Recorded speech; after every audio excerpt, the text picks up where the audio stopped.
Hey everyone, so today we visited in Phnom Penh, the killing fields.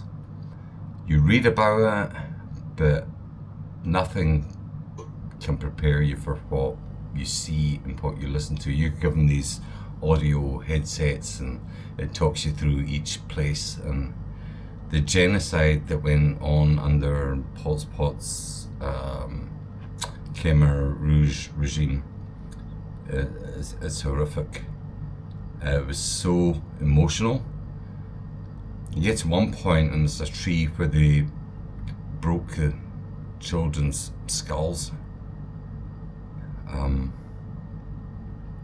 can only imagine how they did that, but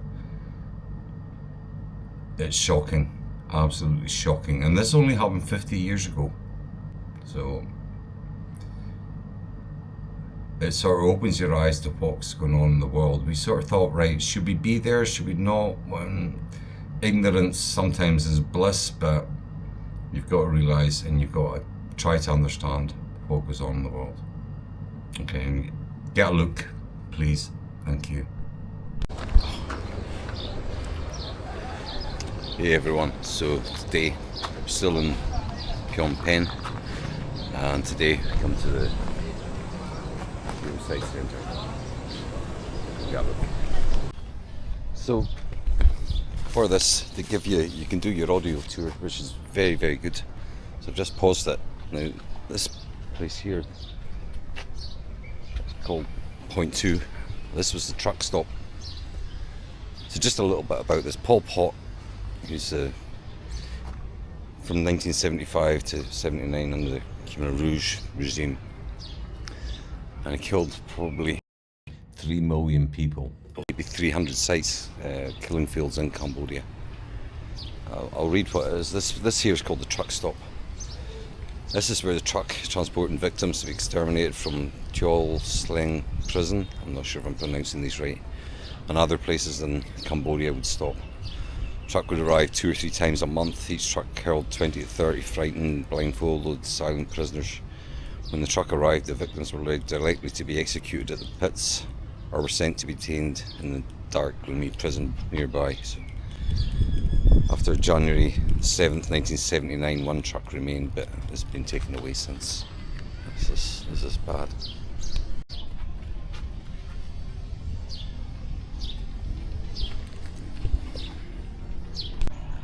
So in April 1975 is when Pol Pot's army marched into Phnom Penh. I'm just reading the sign here. So usually when the truck arrived, the victims were executed immediately. But some days, as the number of victims to be executed has increased up to over 300 per day, executioners failed in an attempt to kill them within a day. So that's why they were detained for execution the next day.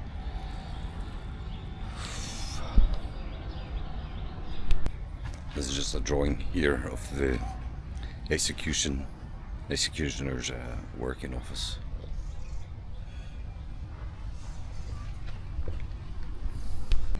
So it's a chemical substances storage room. So they kept all their chemicals there, such as DDT, things like that. So the executioner would discard these chemicals over the dead bodies of victims straight after execution. And it had 2 purposes. Firstly, eliminate the stench from the dead bodies, which could potentially raise suspicion among people working nearby the killing fields. Secondly, was to kill off victims who were still alive.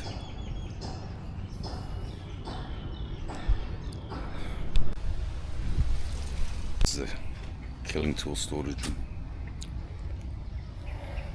Shackles, leg irons, hatchets, knives, hose. This here, mass grave.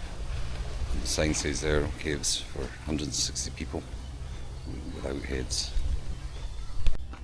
So in 1979, Pol Pot's Khmer Rouge escaped through the Thai border, but they were recognised by so many other countries. They were even given a seat at the UN. It's disgusting.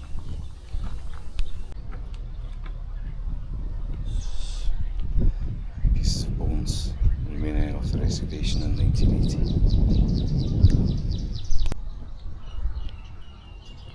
So, this is called the killing tree. The executioner smashed the children's heads against it. Unbelievable.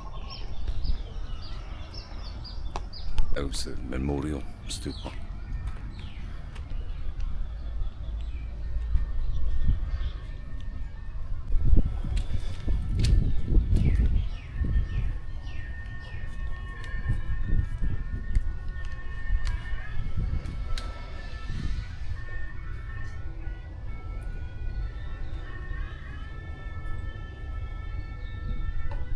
This is absolutely shocking. I'm glad we came, but you sort of think maybe we shouldn't.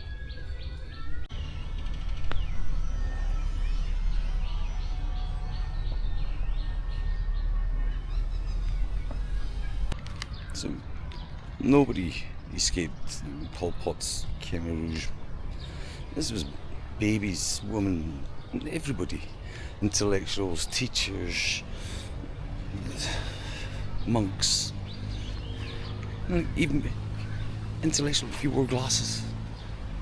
It's just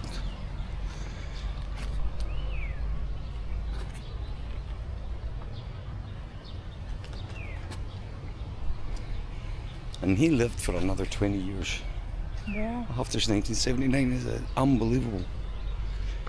He was put under house arrest 20 years later, and I think within a year he died. Wicked.